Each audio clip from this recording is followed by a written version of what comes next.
26. And as the video says in the title, this is about Purim and Persian tensions. What does that mean? Well, if we look historically, obviously, at the history between the people and the people of Iran, dating all the way back thousands of years, you can go look at the story, obviously, even in the Old Testament, and the stories, the Jewish stories of Purim and what happened to the Jewish people, and that they were almost exterminated in Persia by the king because he had been basically lied to by his evil advisor. And Haman was his name.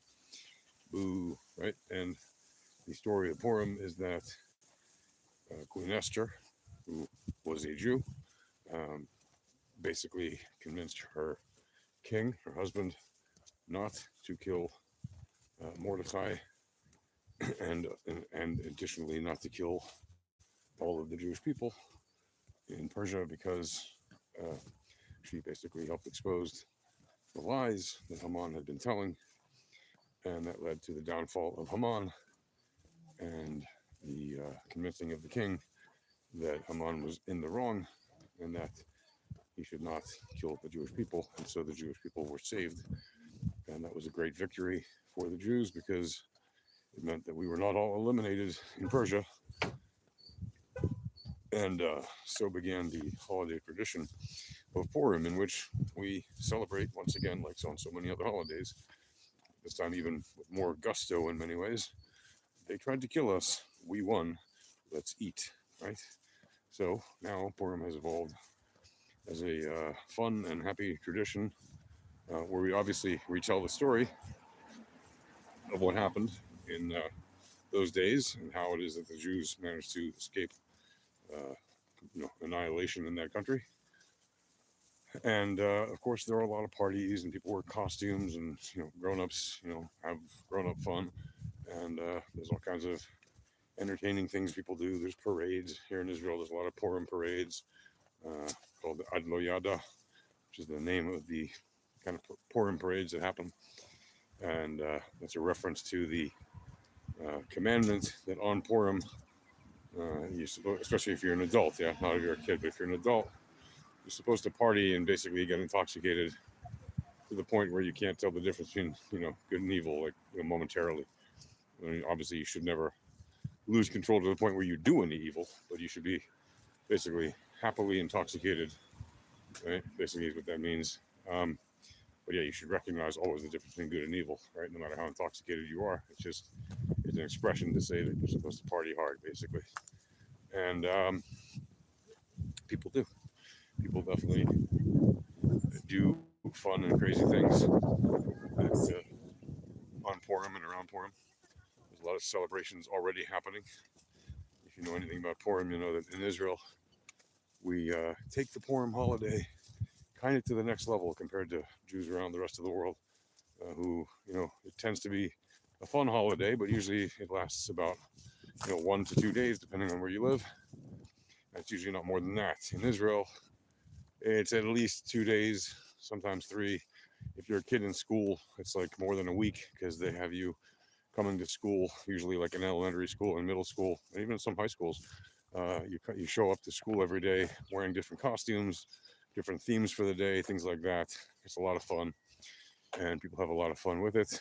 And then, of course, there's plenty of parties to go to outside of school for people who want to enjoy the festivities for more than just that. And of course, grown-ups have a lot of grown-up parties to go to as well.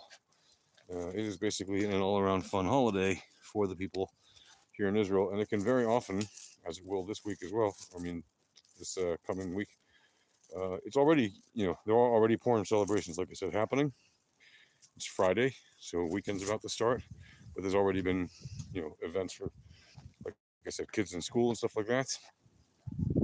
And next week, when the actual holiday hits, which is Monday evening until Tuesday evening, that's the one official, day of Purim.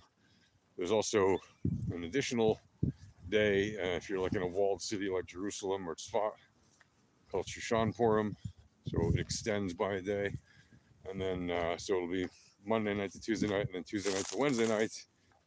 Once Wednesday night happens, that means the next day is Thursday. And Thursday is kind of like the last traditional working day of the week for people who are like office workers, things like that. So if you have like a regular kind of office job, of any kind, you work on a computer, if you work in an office doing anything, typically you don't go to work on Fridays in Israel, or if you do, it's lighter work because it's usually only morning hours.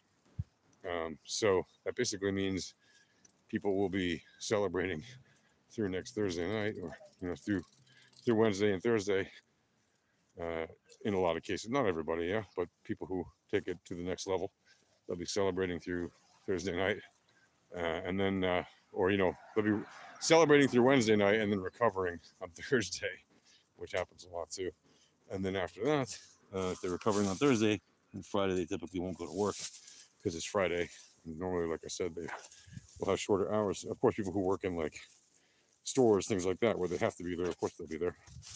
But a lot of people will be taking basically next week off from the time that Purim hits on Monday evening, which means they'll typically be working Sunday and then a little bit on Monday, because they'll go and spend time before the holiday hits to prepare for the holiday, do last minute shopping before anything closes, because stores will typically be closed on Purim itself.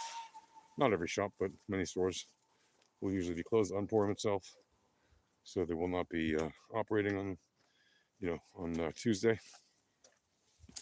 And yeah, that's kind of the tradition. Now, if you look also historically, since the Purim holiday became a holiday, since the original event that created Purim, there had been a lot of tensions between the people of Iran and the Jews in recent decades. And I don't mean like the Persian people themselves or the Iranian people themselves in general don't like the Jews. In fact, no, we are ancient friends going back thousands of years, all the way back to Cyrus the Great, right?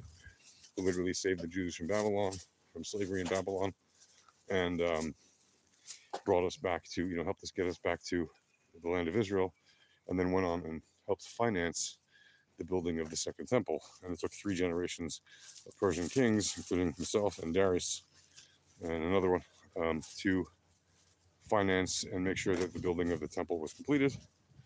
And it was. And thank you very much, Cyrus the Great.